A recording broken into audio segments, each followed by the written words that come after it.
Okay, so welcome to On Record. Today's date is the 29th of July 2020, and we are coming at you from Istanbul in Turkey. And today we're talking with model Adam Varga. So, Adam, before we get started with our questions, just we need to know how old you are. Hey guys, I'm 29. I came from Hungary. What else do we want to know? And how long have you been modeling for? Almost 10 years. Okay, almost 10 years. Okay. So, how was it that you got started modeling, first of all? Well, we had a neighbor across the street that she signed with some agencies in Hungary that she was gonna scout some models for them. So she just asked me one day if I want to try. So I went over and she took a couple pictures and I was like, yeah, why not? I was just right after high school graduation, You were how old? 18 at the time. So, just a lady in your neighbourhood. Yeah. So, she took some photos of you, and what, did she have some contacts in agencies or something? Yeah, she had a contract with an agency in Budapest, and so they contacted me after a couple weeks, maybe just days. I don't actually remember. And so I went for a personal meeting. Well, they said that they see some fantasy in my face, but I was 100 kilos that time, so they asked me to drop around 25 kilos. How much do you weigh now? Around 86 now. Okay. 87, something like that. So, this lady, she took your photographs, Yeah. she sent them to an agency, and this was 10 years ago, they were digital photographs. Yeah, they were. Okay. What, yours weren't? No, I mean, I went into an agency and they used Polaroid camera, Oh, okay. and they would then fax those pictures to Shit. other agencies. Yeah. So she sent these pictures away. You got contacted by the agency in Budapest, and then what happened? They asked you to go to visit them. Yeah, I went to meet them. They took my measurements, which were quite an okay at the time. And so they asked me to lose some weight. I was working on that for about 6 months. I managed to drop almost 30 kilos. In 6 months. Yeah, I really put hard work in it. And So you really wanted it. Yeah, because traveling sounded nice, so I was like, yeah, why not? And you remember what they told you when you first went in? Like what did they explain to you? What did they tell you being a model was like? That I could travel the world. I can make easy money. Maybe yes, maybe not. They said it's a completely different lifestyle. I can bounce between countries in America, Asia, Europe, Middle East, even Australia. So I liked it. I always wanted to go to Asia, for instance. And yeah, I was like just after high school graduation, and I realized I didn't really wanted to go for university, which I did for a little bit, but it was more like a parental pressure. Right. And so I made up my mind that I really want to do this. I mean, just try myself and then let's see what's up. So you signed for an agency. You finished high school. You finished high school. You signed for an agency, Yeah. but you also then went to university. No, well, I started some Where was college. It was in my city. Okay, so not Budapest. But then after I think a few weeks, I already had a show in Hungary, which was quite interesting. This the brand was I'm not sure, either Nanushka or Nubu.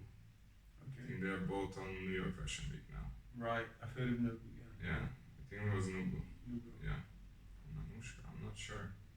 And so you did this. They are both doing great internationally now. This was your first job, the fashion show. Yeah, but it was funny because I barely could fit any cloth, basically. So I was wearing this baggy stuff, but it wasn't really my size. Did you do this fashion show before you did a photo shoot? photographs. I cannot recall, if there was a test shoot first or I did this first. I don't know. Do you remember how you felt first time you met the agents? Yeah, excited, shy, maybe a little bit. I didn't really know what to expect, I never met anyone that was doing modeling. Well, maybe I have met someone, a girl, but I didn't really ask her about it because I never really wanted to be a model. Yeah. So I wasn't. The catch for me was the traveling, to be honest. You wanted to travel, Yeah. and this seemed like a smart opportunity. Yeah. So, before I ask you about the traveling, then do you remember how you felt doing this fashion show? Yeah. I was really nervous. How many people were there? It wasn't. It wasn't outside. Like an open air happening. Uh-huh. And it was in Shiofok. That's like a party place. It's summertime in Hungary, nearby Lake Balaton. So it's. Is that near Budapest? No, it's let's say 100 plus kilometers away. So you had to walk out on a runway. Yeah. It was. And you were 18. Yeah, I didn't know what I was doing. Obviously, it was too much light, too many people. I was nervous. Was it boys and girls? Yeah, it was mixed. It was mixed. Yeah. It was mixed. Okay. So do you remember your first shoot? Yeah, I had a test shoot first in Hungary. Uh-huh. Also, I had no clue what to do. Well, I don't remember too much. We did a couple pictures, maybe 5. I mean, at the end, I got around 5 pictures, but that's how you started out, right? Yeah. You do some test shoots with some photographers, and the agency started to basically like send your material to other agencies abroad. Yeah. Yeah. And then they're gonna see So that was your test shoot. How's the feedback? Yeah. Your first test shoot. Yeah. And then, so you did a fashion show. That was a paid job. Yeah. Okay. And how long after that was it that you got the opportunity to travel? I think was maybe, let's say, 8 months after, because I still had to lose weight. My digitals were not okay. They started to like slowly build my book, but first they were waiting for me to And by lose some weight. by digitals you mean the photographs that when you go to visit the agency on a regular basis, they take their own photographs that don't go in your portfolio, who they send to clients or to other agents. Yeah. So you were still too big, you mean, in these pictures? Yeah. They are basically just plain pictures, like no one is fixing up your hair, you're not getting any makeup, no lights, no nothing. They're just doing it in natural light. So I guess it's basically the other agencies and clients, they can, basically the agencies can tell that what can we make out of this model. Yeah. Did you do any other jobs other than this fashion show between starting at the agency and your first travelling experience? No. Oh, really? I didn't. So you just did this fashion show? Yeah. So then the first place you got to travel, where was it? I was going to Milan for just 10 days. Same. What year was this? 2010. Okay. End of 2010. So that was my first trip. Only for 10 days. I was working in management at the time. I don't know. Are we supposed to say agency names or not? You can say the agency names. Alright. Yeah. So it was D at the time. And then they made me do some more test shoots, and they sent me around, to see some clients, do some castings. I even remember one of the casting was for United Colors of Benetton for a fashion show, and they asked me to walk, and I was making excuses, and I was saying like, I'm really sorry guys, it's my first day as a model, I don't really know what you expect me to do, and my English was super broken, and they laughed so much. I was speaking like probably like I don't know, a Georgian refugee. I mean, that, I don't know that we can say that. Oh, okay. Okay. Alright. So you'd been shy when you first met this agency in Budapest, but then you were sent to another country where it's Italy. You don't speak Italian now, do you? No, not really. I understand some. But you're not a speaker of Italian. No. So you were in a country where you couldn't speak their language, and a lot of people in Milan fashion speak English because English is one of the main business languages of the world, and so they were speaking English at you, and you also couldn't speak English. So how did you feel as a young teenager? It was difficult. Before I thought that I could speak English pretty well because I did the English graduation 1 year before I was supposed to in high school. So the fourth grade I wasn't going to English class at all because I passed it, and I'm like, I speak English now. Yeah, I thought so. And then I happened to live with a guy from somewhere around Manchester. Oh, really? And another guy from Perth. Do you remember their names? No, the guy from Manchester, no, not really. I barely could catch anything that he was saying, to be honest. Wow. And there was another guy from Australia, Perth. Yeah. There was another, quest for me. Well, basically these guys made me realize that I don't speak English at all. Okay, but they probably helped you learn more, right? They tried to. Well, luckily one of my Hungarian friends was my neighbor. So... Interesting. Yeah. He helped me out quite a lot. And so did you socialise with these guys a lot? Yeah. We were going out sometimes to pubs or just, hanging out. Yeah, hanging out. So you still remember them now, right? Yeah. You still remember their names? I remember one guy was American. I do remember his name. They must be, I don't know, around 40 now. Right. And I think I was 19 already. So you must have learned a bit I was on 18. that first trip, right? Sorry? You must have learned something on that, quite a bit. Yeah, quite a bit on the first 10 days, and I also remember that I was fascinated when I was meeting some model girls, from different countries. Yeah, well, that's part of it, right? We Yeah. meet people from all over the world that you would never come across if you lived a regular life, Sure. a normal life, if that's what we want to call it. Like, you wouldn't be sat here now on a couch with me in Istanbul. Yeah. I'm British, you're Hungarian, and we can have a conversation about this. Like, this part of the perks of this job, right? And I think maybe you realise that at the very beginning, and that's what makes you enjoy doing this job or enjoy being in this industry, is that you get this mixture of culture and learn all these things from different people that even if you visited their countries, you wouldn't learn. Like, if I went to Budapest on holiday, on vacation, I would maybe go for a week. I have not done that, no, I shouldn't. But I would be a tourist. Like, I wouldn't learn the same things that I learned from you. So it's the same thing with modelling, especially with an 18-year-old. When you're very curious, you go to another country, suddenly you're with people from all over the world. And you can learn language from them, you learn things about their cultures. That's the thing with modeling. It's not like you are going with your family for a 10-day vacation, or with your friends for a weekend abroad. It's you are staying there maybe for 3 months, maybe even 6 months. You're getting a taste of the culture. You start to have friends from those particular countries. You hang out with them. You're not just seeing, the tourist attractions that if you Google, they're gonna come up the top 10 tourist attractions to see in, let's say, in Istanbul or Milan or wherever. Right.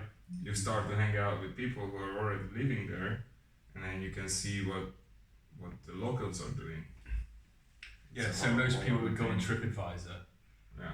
Whereas you can ask a friend, or you already have somebody there. Yeah. Like, we have arrived in Istanbul. I've arrived in Istanbul 2 weeks ago. Never been here before, but I have agents who live here who can tell me all these things to do. And you've been here before, and so you've even shown me a couple of things. Yeah, it's a little bit like a secta, like we all know each other, and then totally, yeah. It's a global. It's like a global house of, I don't know how to explain it. yeah, it's everybody has something in common that we all do the same job, yet we all have these differences and different experiences that we can share, right? That's the joy of it. But did you work then in that first 10 days that you were in Milan? No, I didn't work. I was still, just building my book. Right. Did So, you do test shoots though? Yeah. Okay. You did some test shoots, and then you went back to Hungary. Yeah, then I went back to Hungary for Christmas and New Year's, and then I came to Istanbul. That was my first actual trip for 3 months. Let's say, yeah, in the beginning of 2011. Ah, interesting. Yeah, So that your first work was in Istanbul. yeah. My first work abroad was Istanbul. Wow. So you spent 3 months here. Yeah.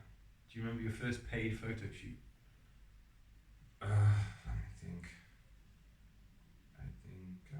I've started with some magazines like Esquire and Yeah. Elle, Yeah. and then I was working for Ramsey. It's a suit brand here. Okay. I did a catalog for them. I think that was the actual first job abroad that paid well. How did you feel about that? It wasn't just a magazine, I got treated really nicely. I got these two dresser girls who helped me to dress me, that was so weird and amazing at the same time. Yeah. They were even cute. And then they got me nice food. They were, I guess the team could see that I'm really new to this, but they were all, super nice people. They encouraged me and they helped me out with whatever they just could. So I actually had an absolutely good experience with the first, paid job abroad. Interesting. So you spent 3 months here, and after those 3 months, what did you do? I haven't met Hungarians, so Meet any Hungarians here No. in the first 3 months? not at all. And that time I didn't have, the Wi-Fi was quite, bad. I didn't have a laptop with a microphone or a camera built in. Yeah, because those didn't exist. Yeah, those time Yeah. you could buy an extra camera, like a web camera. Yeah. I didn't have that either, so I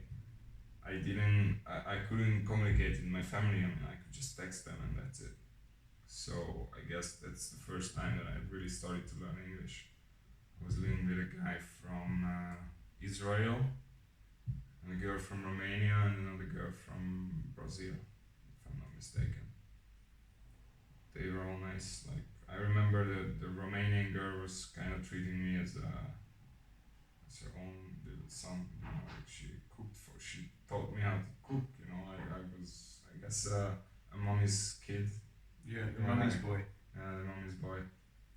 So I haven't really cooked for myself before or stuff like this. So it was all, like a weird experience. But it turned out nice. That's good. Yeah. Where did you go after Istanbul? After Istanbul, I think I went back to Milan for the fashion week. Okay. Well, it didn't really go well. Are we supposed to talk about smoking and stuff like this? Yeah, you Yeah, can mention okay. this stuff. Yeah, Yeah, well, I think this is I think important lessons I think for that people to learn. You Yeah, know, as right. long as we're not encouraging anybody to do anything that could harm them. yeah. I think we can discuss this type of Well, I stuff. guess think it's important. my first Milan Fashion Week, I had really nice chances for even exclusives, but I kind of blew it because I was living with this guy. Let's just explain what an exclusive is. It's a fashion week for a brand that is taking you for exclusive. That means that you're not able to walk for any other show, but your payment is much higher, and also it comes with a fame. We can say that. Prestige, yeah. well, would be the the right- prestige. Yeah. I'd So say. yeah, that's a good way of explaining it. Just to round it and make it concise would be if I go to Milan for Fashion Week and there's 50 or 100 shows happening that week, I might go to see each one of these clients. I might go to see Prada, Cavalli, Yeah. Ferragamo, Gucci, right? And for instance, I did Gucci exclusives multiple times. So they would pay me so that I couldn't do anybody else's shows, but they also choose the looks that go in the show. Yeah. They will put these looks on you. So in a fashion show, they say 40, 50 looks, and they spend a week with a collection trying out all different combinations of trousers and jackets and t-shirts and jeans and suits and ties, and they want someone who fits their clothes, Yeah. who fits their look of their brand, and they pay that person to only work for them. So yeah, so when you're new, they like to choose new people, especially because young guys are slimmer and sometimes fit things better, have higher energy, lower fees as well because they're new. So yeah, so you had some options for these things. Yeah, I went for the Calvin Klein final callback. Okay. High as a kite. Okay. And so with these red eyes, and so the casting director just looked at me and she was like, "Adam, what happened to your eyes?" And I tried to bullshit about having some allergy and stuff, but because you've been smoking too much weed. Yeah, I was smoking too much weed. It was kind of. I started to enjoy that I'm out of my parents' watch, and so I enjoyed myself maybe a little bit too much, and I couldn't really think that it's really important to make difference between smoking before castings and not smoking before castings. I just thought I'd do it. Yeah. Well, it didn't work out. I thought it would. So they obviously noticed that I was high, and so they just said, "Thank you, you can leave." Do you think this happens to a lot of boys that go to Milan for the first time? Well, I think it could. Especially in the young age, A lot of young guys going to a new city for the first time. I didn't even start it that young. I mean, so many guys are starting at the age of 15, 16. Modeling. Yeah. There are a lot of guys that start very young, which is true. And then you get to live together with older guys who are, like, might be having a beer or two in the evenings, and you just wanna, like, fit in. Yeah. But then it's sort of, but it's like you cannot, you're not used to it. You're still a kid, and it's just not working out how you think it would.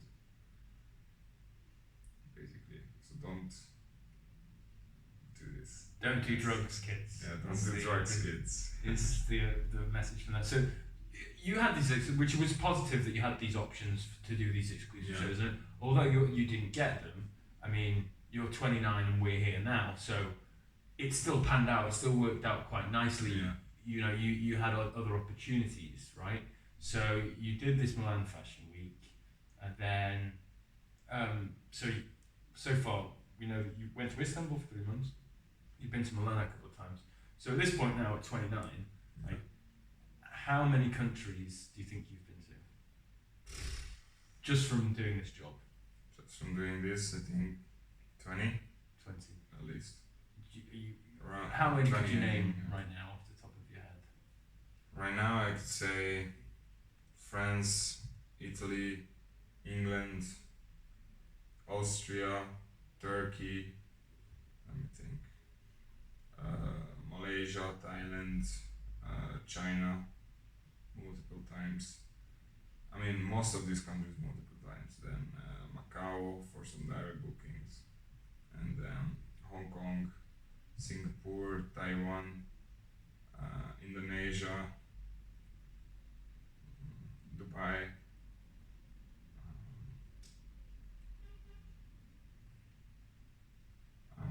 For at the moment. That's quite a lot just off the top of your head. Yeah. Because a lot of people don't get to see that many countries in their life, Yeah. That's true. And then wherever you were going, most of the time you were earning money, you were, to go there, right? Where was your favourite country? Well, yeah, Spain as well. I really love Spain. I couldn't say, I really love Thailand. Bali was a nice place to be. Well, it's really really hard to decide. It's each of them are magical for something else. It's really really hard to pick a favorite one. It's like it depends. what kind of people you are living with, how's the atmosphere, what, how's the season, like both for work and for what's the weather like as well. Um, it really depends, if there is a coup. For example, in Thailand, I had that for a while. You were during a military coup. Yeah, I mean there was martial law when I was there. Honestly. Yeah. But you were still working. That time not that much because we were not really allowed on the street. Wow. Yeah. So I mean, this is just like that's a very fascinating thing that I think most people would not realize is that I think I don't know personally because I've been doing this job for 14 years, 13, Yeah. 14 years, right? I don't know anymore what people's perception from the outside of it, but I would assume that most people don't know or would never think that you would go to Thailand, find yourself in Thailand during a military coup, Yeah. and not be able to go out on the street, and you're a model. You know, Yeah, like, well, like these that's things can happen. Like you can a typhoon can come, or a hurricane or any kind of natural catastrophe can happen, especially in these Asian countries where there are a lot of earthquakes or tsunamis and so on. so. And the political situation in many countries are not that stable, so there can be civil war breakouts or nothing that you like, something that you could only see in a movie. Yeah, which is another thing that we're privileged to get to witness is that Yeah. I can be modelling in London, which is a liberal democracy, right? Which Yeah. we have protests, democratic protests, and we don't really have real troubles, as such. I mean, I know right now we have Besides Black leaving Lives the EU. Matters protests and Brexit protests, but they're not extremely troublesome. They're still, we're not shooting each other, for Yeah, example. yeah. There isn't a military coup, and that's something we're very lucky to get to witness, especially now we're in Istanbul, right? And they've turned Hagia Sophia into a mosque, right? This is once in a lifetime. And we just missed it. And we just missed missed the first prayer. We did just miss the first bit. Well, I think there's a lot of people that are queuing up right now that missed the first prayer. It would have been difficult to be there for the first prayer. So yeah, I mean, fascinating that you can be in these different places, but say Milan, for example. If you're in Milan, I just want to understand markets, the industry markets a bit, because Milan is haute couture, right? It's high fashion, luxury fashion brands, right? They shoot a lot of suits and very luxurious looking clothing, gowns for women, things like this. I've never been to Thailand, for example, and I've been to Malaysia but not working. Mm-hmm. So what type of clients do they have in Thailand? Well, they still have some high fashion stuff going on, but it's more like, let's say they are trying to copy the American brands like American Eagle or Hollister. Okay. I work quite a lot with these kind of brands, but they are big in TVCs, which is interesting. What's They're TVCs? TV commercials. Ah, yes. Yeah, but it's interesting there because you go for casting, and it's not like, because most of TVCs you just have to go in there. They're gonna ask you for your name, which country you came from, your height, perhaps your age, and then you just have to turn around, and then they may ask you for expressions. Like you gotta pull a happy face, then a sad one, then a surprised one. And then they may give you a script of, let's say, a couple of lines, and then you just have to try to read it or act it out with somebody, which is quite challenging because usually you go in a room that is there is a videographer that you never met in your life before, and they just randomly put another model on your side, and maybe you have to, do a role play of falling in love with each other, or eating something off of the other's face, or like bizarre stuff, like something you would never expect, or you just get a chair and you have to act like you are getting into like an accident, or Okay. so it's really random. But in Thailand, the different thing is that they keep you there for hours, Yeah. and they dress you up, they fix your hair, they put you in makeup, and so these things can go on forever. Because in Thailand, they take it very seriously. If it has like the topic of a wedding, then each and every girl has to fit a wedding dress, and they make their hair like they would just go for their wedding. So just the hair for each girl takes 1.5 hours, and the makeup and everything. So you can spend half of your day on a casting like this. So, what's talking of kind of funny things, bizarre Yeah. things? What's the funniest job you've ever, the strangest job you've ever done? Strangest job. Gotta think about that. That one. No pressure. You can I take some time was- to think. Well, once I was doing like a in-store print shooting for a candy store, Okay. and so the photographer asked me to like unzip my flies, Okay. and he handed me this big, this twisted lollipop, Okay. and then the girl just had to kneel in front of me and she had to lick it. And I was holding it between my legs, like out from my zipper. Out from your fly. Out from my fly, yeah. That was a little interesting. And then, but then this other time that I had this, Oh my god. yeah, and it was quite a big trouble for the photographer. Oh, it's a big afterwards. trouble. Right, I thought you were telling us a big lollipop. No, it was a big trouble for the photographer, because later on they found out that the girl was underage. Wow.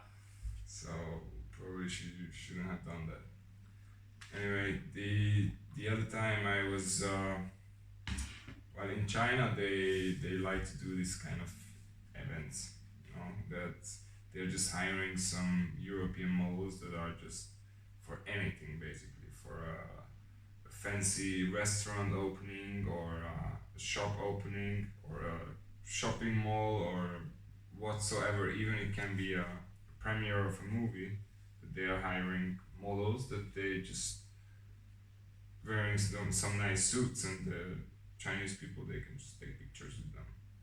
So one day I got this message from my agency that the day after. Wait, let me just Yeah. clear this, make sure I understand this correctly. So they will be having film premieres Yeah, in that's it, China, yeah. and would you be paid to go there and sit in the audience? No. It'll be like an after party. No, it's could be an after party, but mostly it's a pre-party. Like you welcome the people Into Let's the movie say, theatre. Yeah, into the movie theater. Okay, so they would pay a bunch of Western people Yeah, in China to dress smart yeah. and welcome people into this movie premiere Exactly. to give an image of luxury.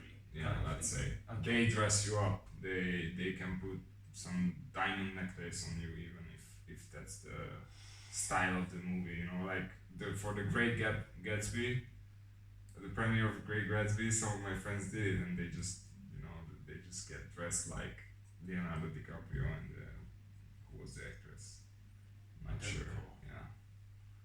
Whatsoever, they tried to make the most similar clothes as possible. Very They interesting. just- yeah. That's very interesting. So once I got this message from my agency that I was gonna work on a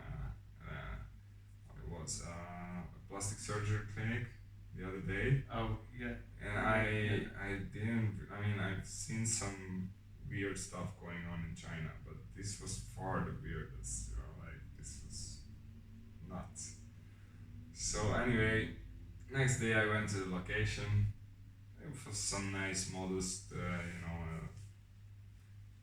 plastic surgery clinic. And so I went in. They made me wait a couple hours. They dressed me up in a nice suit. But they explained to you first that they weren't doing any plastic surgery. Yeah, of course. Right.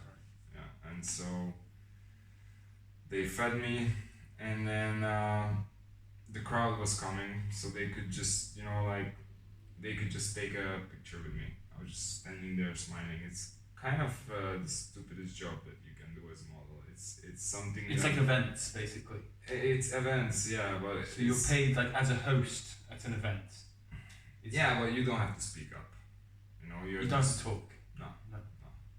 You just have to look, stand to there. Look at. Yeah. It's mostly these things are happening in Asia. A lot of Chinese stuff as well. Yeah, but most Asian countries can do this. I think they kind of have a thing for Western people. Yeah. So they just think that we are more fancy, or I'm not sure what's in their mind. Anyway, they dressed me up nicely, and so there were a lot of women in there, and they were saying that someone can get a Botox for free. This was before Christmas. And so these girls, they're like almost stepping on each other to pick them. So one of these girls got picked, and they just brought this little plastic chair, and they made her sit down right in front of the reception desk at the hall of the clinics. And so I don't know, like 100 other women were like in a, let's say, like a U shape around us. Yeah. And I had to stand next to them, right, so they could take a picture. I was just smiling there and doing basically nothing. And so this girl was getting a Botox right in front of everyone in the hall of the plastic surgery building, I'd say. Do you think that she was? Do you think she was paid to be there, or you think she was a genuine visitor? I don't think that she was. She was getting free Botox. Yeah. She was happy with that. Yeah. It was really bizarre. That's very strange. I barely could hold my laugh. So that was one of the strangest things you think? Yeah, definitely. What's the best thing you ever did? Well, I don't mean the highest paid job, or no, or maybe it's the most fun job, or maybe just an experience that you would never have had if you weren't somewhere modeling. Well,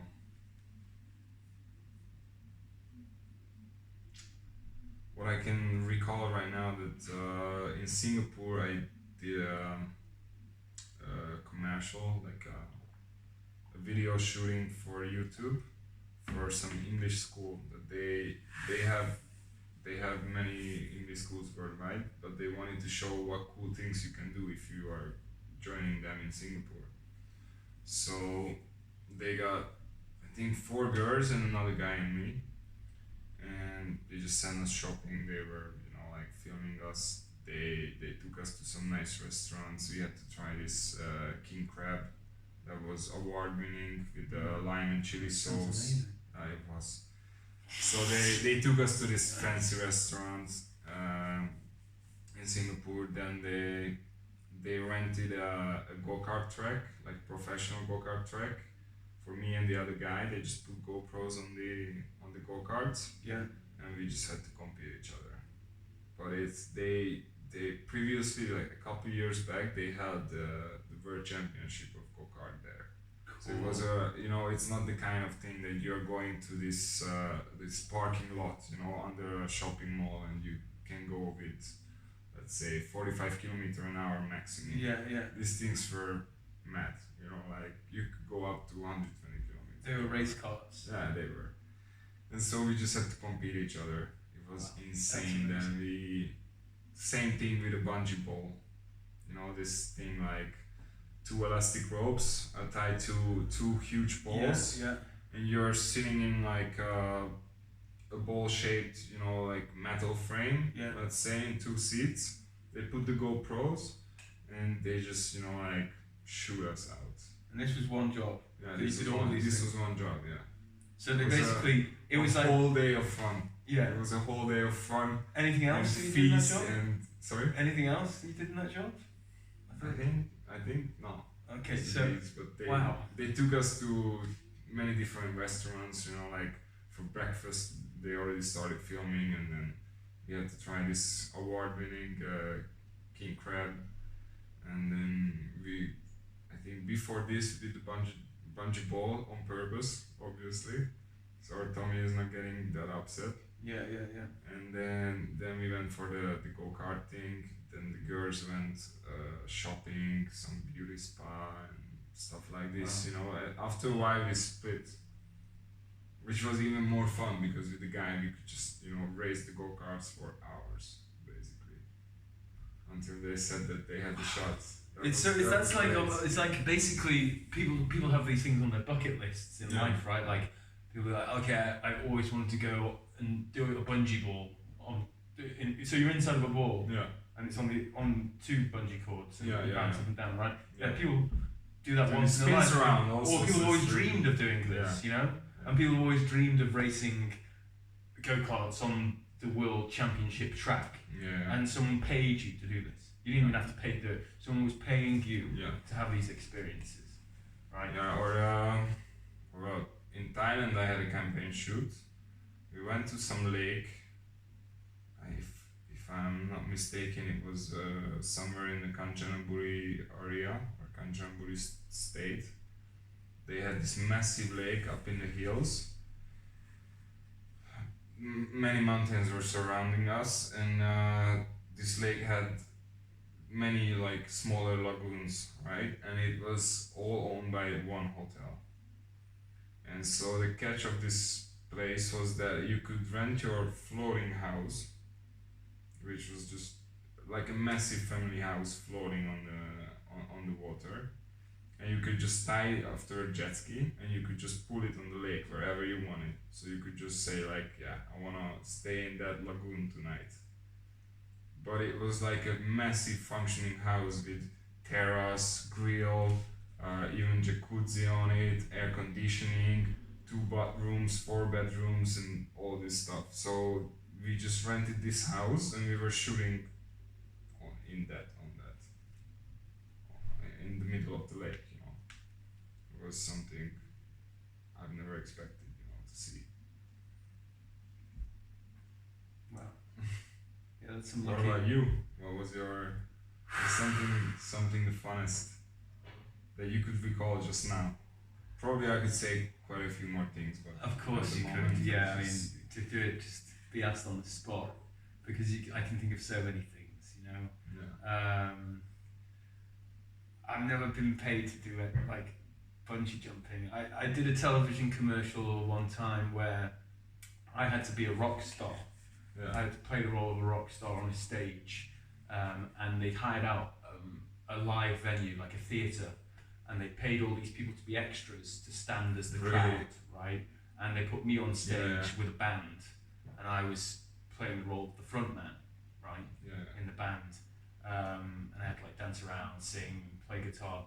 But they hired some stunt guys because they wanted a shot of someone stage diving. Mm-hmm. Of the Yeah. main guy, the front man from the band, the singer of the band, stage diving into the crowd. So they had this guy who was my stunt double to jump into the crowd, and he didn't look anything like me. Yeah. And I was like, why have you got this stunt guy? And they were like, oh, because we need a stage diving shot. And I was like, why don't I just do it? You Yeah. know? And they were like, well, yeah, I mean, we got a stunt guy because just we need to be safe, you know? Yeah. And I was like, yeah, but I can do it if he can just explain to me. So yeah, we did a few shots. The stunt guy explained to me the perfect way to stage dive, because obviously anyone can stage dive, Yeah. crowd surf, right? You Yeah, jump yeah, into yeah. the crowd and they catch you. But Yeah. the stunt guys, because there was a few of them. There was the guy who was going to play the singer, and then there was guys who were mixed amongst the extras in the crowd, Mm-hmm. who were dressed like crowd goers, and they were trained to catch him perfectly. So he was trained to jump perfectly, and they were trained to catch perfectly. So he just explained to me the perfect way to jump if someone's going to catch you. So I shot this multiple times. I thought that was a fun thing to do, you know, like that's not the most fun thing I've done by far. But I remember doing that job thinking, wow, I have a stuntman. Yeah. They've paid someone to be my stuntman, you know, but I want to do it myself. But it's just a stage dive, and I find that a lot of fun. Another time when I probably should have had a stuntman, I did a job for a jeans brand. I'm not going to name the name of the jeans brand. They're a very famous one, but if I do, I could get them into trouble because the photographer, who I'm also not going to name, asked me and the girl that I was shooting this campaign with to walk out onto the ledge of a building in Manhattan in New York City. I think we were maybe on the 27th floor, perhaps even higher. I remember there being a 7 at the end, and it definitely wasn't 17. It could have even been like the 47th floor. It was a skyscraper, right? And he asked if we could just walk to the ledge. Like it was on the edge of a roof. Yeah. There was almost like walking the plank, because there was this bit that stuck out over the street that was about 3 foot wide and 6 foot in length, and we had to take it into walking to the end. That's bad. Yeah, they did not have insurance. The producer was like, okay, if you're going to do this, you walk to the end, come straight. Like, he didn't want us to do it. Yeah. But the photographer was very pushy. So I remember walking out to the edge of this, feeling the wind, looking down, thinking, I'm not Spider-Man, you know. Yeah. I will die. But I have the picture of it still. It's on my Instagram. Well, not anymore, I archived it actually, of the girl who I shot the job with. Anna, her name is. She's from Finland, and I remember being like, "This, I have to take a photograph of this because I can't believe that I'm being asked to do this." You know, people push you into doing some strange things. Yeah, right. Like definitely. People can be very pushy in this. You can end up shooting summer clothes. I mean, even swimming shorts or playing in a 2-degree sea. You know. Yeah. Which I've also done. I mean, I remember shooting on a beach in England more than 10 years ago now, in the middle of winter. Because the other interesting thing with this industry, with fashion, is that often they shoot spring-summer collections in winter, because spring-summer is coming up, right? So, like, if I want to get my marketing out, I have to shoot spring-summer in January, February, so that I can publish it in March when people are going to start buying the things for spring summer, right? So we were shooting, and it was for a magazine. It wasn't even for we weren't getting paid for it. It was a free job. It was like it was editorial. So we were staying in these nice cottages. It wasn't a nice location, but then I was being shot in swim shorts on an English beach. And I'm not lying here, it was freezing. Like, there was parts of the upper part of the beach that didn't touch the water, where the sand was basically frozen solid. Oh, really? And I had to be barefoot. And I remember the photographer's assistant, his face became inflamed and he had to go to the hospital because he'd already had some infection, but the cold weather made it worse. And I remember thinking, this is ridiculous. I can't believe, one, that I'm here for free, and secondly, that I'm having to take my clothes off and change multiple times, 10 times outside in the freezing cold. You know, I mean, this is actually a small problem, because that was my first encounter of changing in the cold. Right, like, I've also changed in the freezing cold multiple times in my career. That was probably just the first occasion, and maybe that's why they asked me to go and do it at the agency, because they thought, well, he's going to have to learn. Because, I mean, I have friends that have shot swimwear in the Arctic, you know, for Sports Illustrated. Like, I know a girl that they took her to the Arctic, or maybe it was the Antarctic. Yeah, they shot her in Antarctica. Yeah, it was Antarctica, the South Pole. Flew this whole team out there, had this girl shooting in bikinis in the snow, you know, and they would just put a Canada Goose jacket in between. But I've gone around in circles there, because really, like, the most fun thing I ever did, I can't even remember, you know.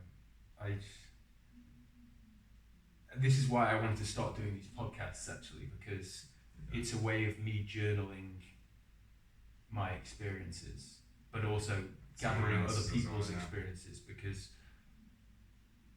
I know I have a lot of things that people would find interesting, not to sound egotistical or anything, but we just have experiences that to share with other people that no one else would get otherwise. So I feel like through the course of me recording more of these, I will think of more, you know. The luckiest, I mean, what's the luckiest you ever felt? Was that the luckiest you've ever felt doing this job? Multiple times. Let me see. Well, I've already felt really lucky when I could get to parts of the earth that I thought I could never afford, you know.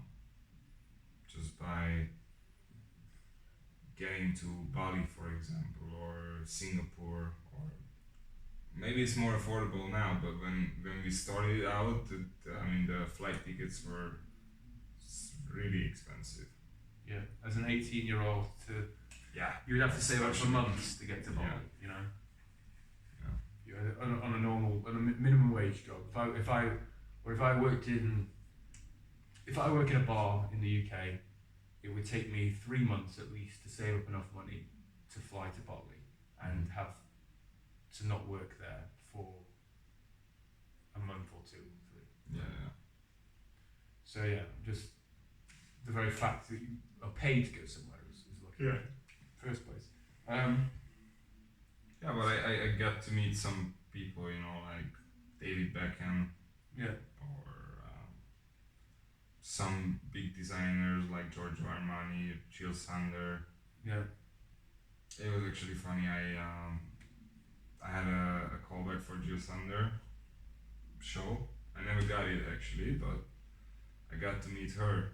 But I was so new. I didn't even hear of the brand before. So there was a guy, probably her assistant, you know, and I don't know if I ever heard the name before Jill. And We don't have that name in Hungary. No, we don't have the name in Hungary. It's a common name, British name. It's very common. Yeah, and for some reason I thought it was a guy's name. And so when the casting director was introducing me to Jill Sander, I just, you know, there was an old lady sitting there and a man, you know, next to her. And obviously the lady was Jill Sander, which I didn't know. And I just... If Jill Sander, if you're listening, a young lady. Yeah, sorry. And I just, you know, shook hands with her assistant, you know. And I was like, hey Jill, I'm so happy to meet you, you know, like that was awkward. But I barely could speak English at the time as well, so it was like, you know, like... Wow. Anyway. Interesting. Yeah. My first ever fashion show in Milan was a Jill Sander fashion show, and I remember getting sent to this casting and thinking, who on earth is Jill Sander? Yeah. I had a list of castings to do that day, and some of them I'd heard of, some of them I hadn't, you know. And Jill Sander was not one that I'd heard of, because I was a 19-year-old kid from the northwest of England, never really been into fashion. I just knew very big brand names that everybody knows. But I think Jill Sander is a brand that you know if you know about fashion. Yeah. She's very famous because she was pioneering, and this is why fashion people respect her so much. But I think outside of fashion, it's not a thing that David Beckham's not modelling Jill Sander underwear. Yeah, you know? yeah. I don't think they've had many celebrities that have. Yeah. Have. I haven't even heard of Prada before I started. Oh, that's fascinating. I can't believe that's I mean, there was no social media. It's like... Yeah, but Prada's a... Still, Wow. I didn't. Yeah. But I remember saying to someone, I remember going to this Jill Sander casting, getting the job, Yeah. and then telling someone asking me that week, one of the other models I knew in Milan, I met in Milan, what jobs have you got? I said, I have this Jill Sander thing. And they were like, oh, you've got Jill Sander? And I was like, yeah. And they were like, that's really good. And I was like, I've never heard of them. And I think it was the highest paying job Yeah. that week, for me at least, and certainly in Milan at that time was one of the highest paying shows to do. And it was also the first show. It was the show that opened Fashion Week in menswear in Milan. So if you did Jill Sander, then you did a lot. Because everybody saw it, right? I mean, again, now it's different with social media, but back in the day, it was drip fed. The media got drip fed, right? Because not everyone had a phone in their pocket with a camera on it, and certainly no one had it. Barely anybody carried around digital cameras. It wasn't invented yet. No, it wasn't invented yet. No. So it was all about the press, right? The press is what got it out there. So if you were lucky to do one of the first shows, you got photographed by the press. The press would give their pictures to the publishers, the publications, and they would publish your photograph. And some of the faces of the models would be recognised because they've been before, but then there'd be some new faces that people would see. And by next day, the other designers knew that that's the guy to look at. Yeah, exactly. Yeah. And this is also interesting because for people that don't follow the fashion industry, and people weren't really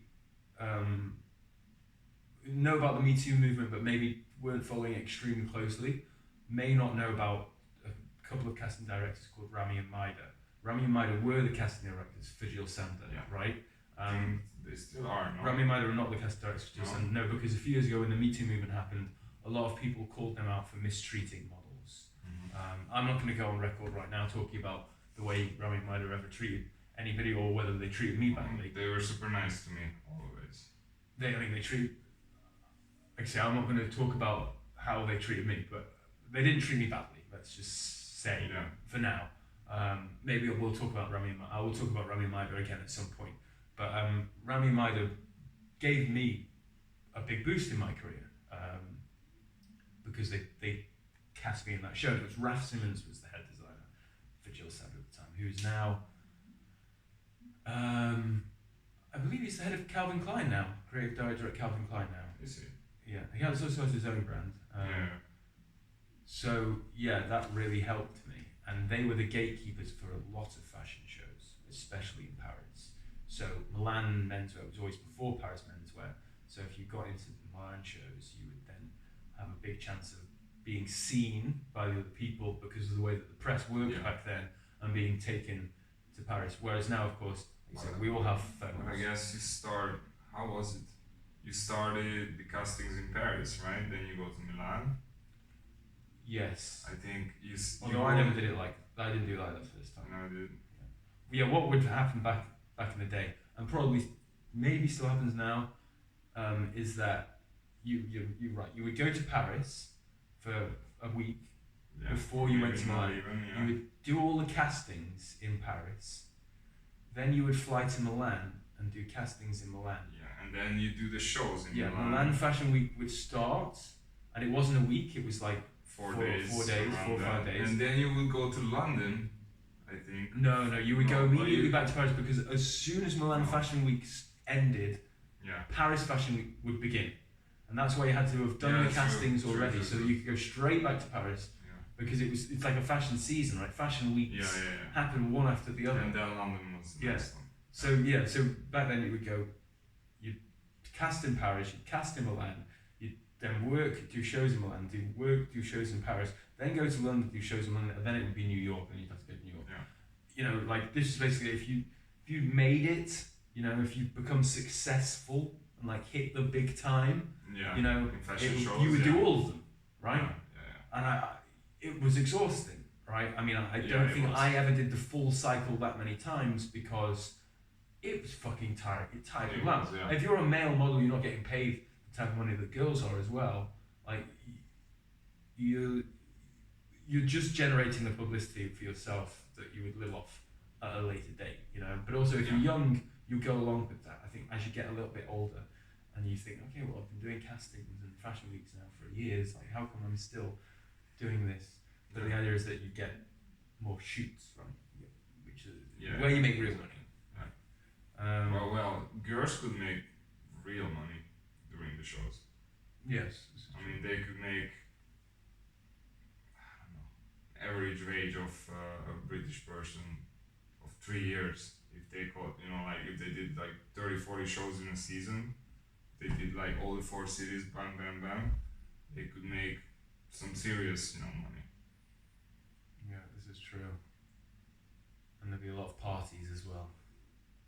Yeah. Fashion week parties, which were just decadent, luxurious, right? Yeah. A brand would have a party after its show, everything would be free, all the models would be invited. And so many famous people that you couldn't even I didn't even know who I'm meeting with, many times. Yeah, rubbing shoulders with the rich and famous, and you don't even know Yeah. why or who they are. Like you could bump into Hollywood movie stars. It wasn't just ones that I've seen, like big Hollywood movie stars who were, admiring some sort of a brand in Milan, and they were every year just flying in to watch the new collection. And that's interesting because actually, I think I didn't go to as many parties as I could have gone because I had to work a lot, right? So Yeah.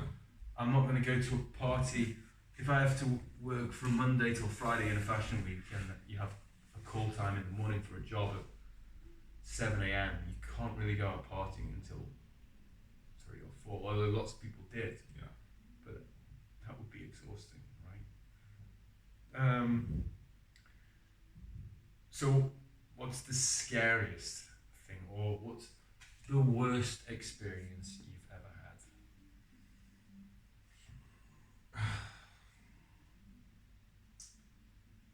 The flight company that I was supposed to that I was holding my ticket to come back home from Asia went bankrupted while I was in Asia. It was a Hungarian flight company, of course, and so so I thought for a few hours that I stuck in Singapore. No, how was it? Yeah, that I stuck in Singapore. That I paid for a really expensive ticket that I just couldn't, couldn't use anymore. But then luckily, You pay for this flight. well, eventually you pay for it. Right? Yeah, the agency books it, and then Yeah, you get but- charged for it Yeah, later. you get charged for it. So, but then eventually I could still, there were, I think, even British Airlines and some other company was still accepting the ticket. So luckily I didn't have to buy a new one. But they didn't really have the connections anymore. So once I had 34-hour layover in Hong Kong.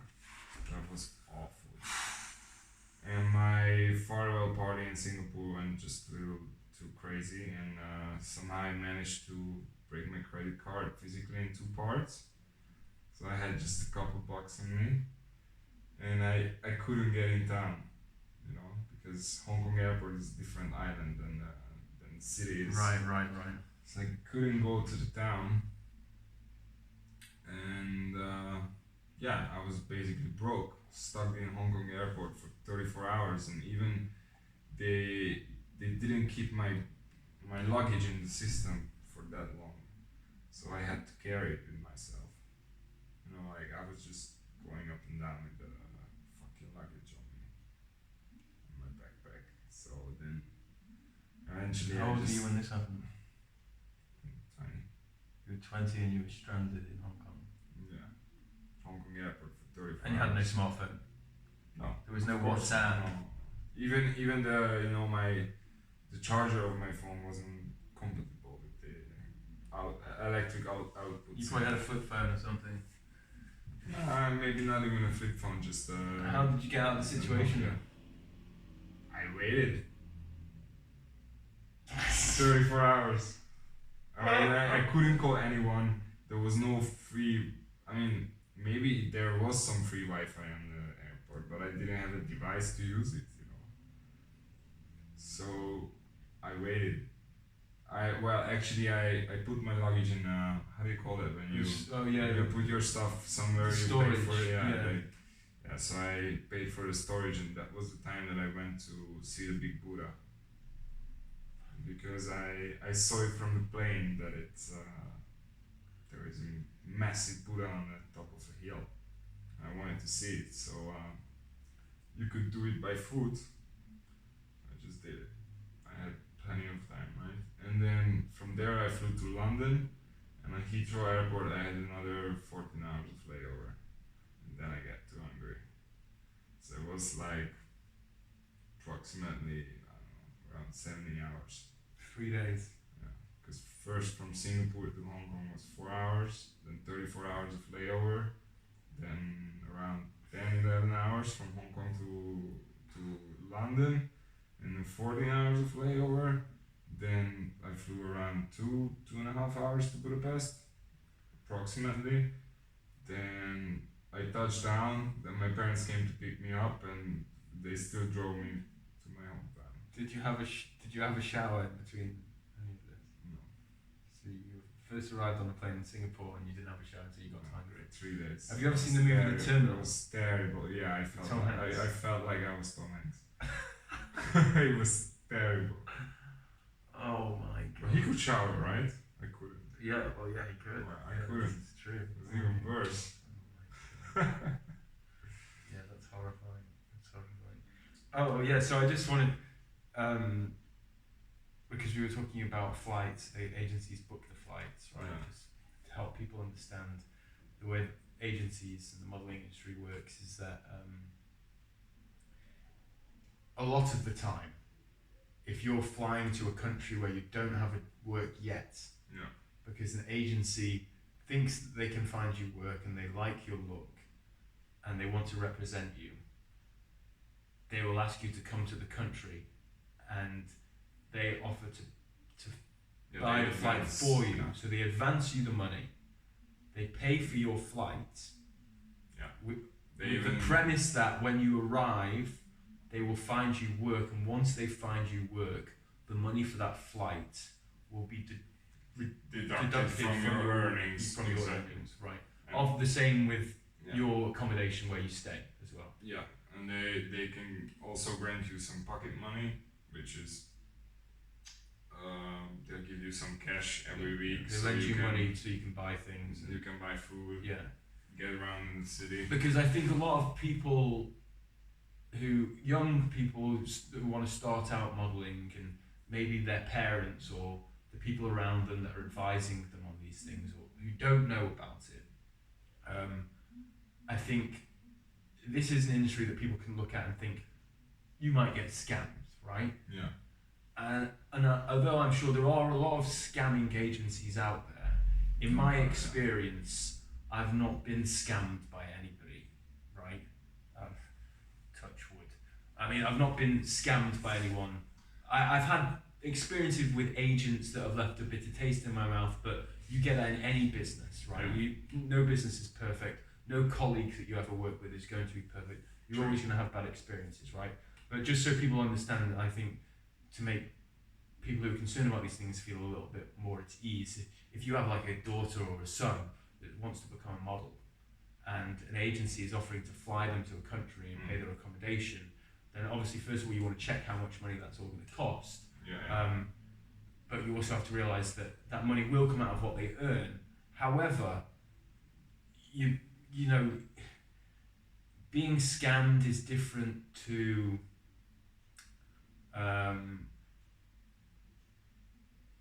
being taken advantage. Well, I mean, I guess you can be taken advantage of a little bit if you don't find out the numbers first. But for example, if someone was flying me to a country and paying for my accommodation, then that means that they think they are going to make money from me. Both of us. But for both of us, yeah. So the idea is that Yeah. I come to work. If I don't work, you lose your money because you pay for me to fly and live here, right? So obviously you need to be diligent first of all, but I think people shouldn't be as concerned as they might be if their child gets asked to be a model. Yeah. So let's try and end on like something positive, interesting. I know we did some of the funny stories already, and we both have a lot of hilarious stories, but Yeah. some of them are probably not suitable for public viewing too Yeah. much. And I don't know whether we briefly talked about drugs at the beginning, smoking weed. But like I say, I want to end on a good note. I think in another podcast I'm going to talk to someone I think one of the younger guys that I interview, I will talk about drugs with because I can talk about some horror stories of people that will scare them. Yeah, well, we don't want to scare people away, right? No, we don't. But I want to give guidance to younger models who, so they don't make the types of mistakes that other people have made. But yeah, let's end on a high note. So, what's the most important thing, the best thing you've learned in the 10 years you've been doing this? I guess no culture is a stranger to me anymore. That's I think a big plus. You can get along with any kind of race, which is great. You can kind of you can learn some behaviors, what to do and what not to do in certain countries, which is also I think can help you in life later on. For example, if you're dealing with different people from different backgrounds or religions or just culture in general. So let's say I don't know if you wouldn't know how to just let's say if you're clicking with a champagne with the Chinese, you have to drink it up. If you don't finish your glass, they take it as an insult. They can even pick a fight. If you cheers with champagne, you have to down. If they cheer with you, you have to down it. If you don't, the more you keep in your glass, the more insult you're giving towards their person. Wow. So this kind of like little things between different cultures that you can just it's easier to get like your way later on in life when you keep traveling, or even though you're not traveling but you start to work for a corporation and you're gonna have let's say in sales, and you're gonna have colleagues from all over the world. If it's an international corporation, you gotta have to deal with Indians, Africans, Chinese, like everybody probably. And so I think it's really really useful that you could in a young age you can learn how to behave around different people from different backgrounds and cultures, which can help you a lot in life later on. Yeah, I think that is a valuable thing. Yeah, very valuable thing.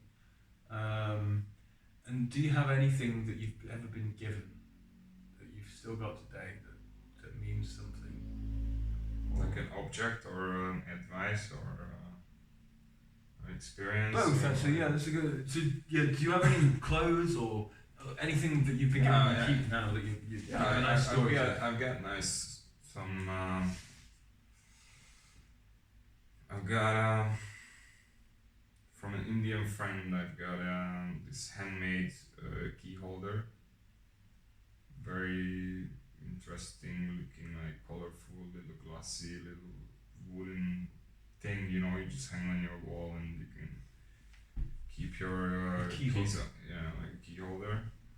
Or I've got some clothes from different designers from around the world, or just a little like from Thailand. I got it's a small wooden frog, and it comes with a stick on the side, and you can just like on the back of the frog there are these little bumps, and if you pull on it, it gives this relaxing sound. I still have it until today. Actually, now my mom is using it because she's teaching yoga and doing meditation. Doing like a clicking cricket sound. Yeah. Okay, so then the advice. What's the best piece of advice that you've been given, or the best piece of advice that you could give? Think about it as a job, because it's not just a holiday when you're going on a trip. Even though it feels like it.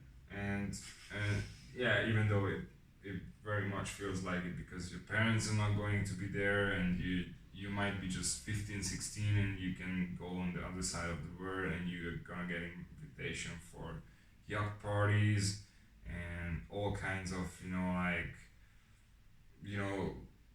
outgoing opportunities, but then try to always keep in your mind that you're there to earn some money, to build a name for yourself, to get your book better, to make some money out of this, and definitely try to separate when it's time for party and when you're having something on the next day to do, you just skip it, But it sounds obvious, but when you're there on the spot, sometimes it's really hard to say no for a nice invitation, I guess. That's good advice. Level-headed, sound advice. Okay. Is there anything else that you want to share before we wrap it up? I think for the next one. Okay. Okay. Yeah. That's all good. All right. So,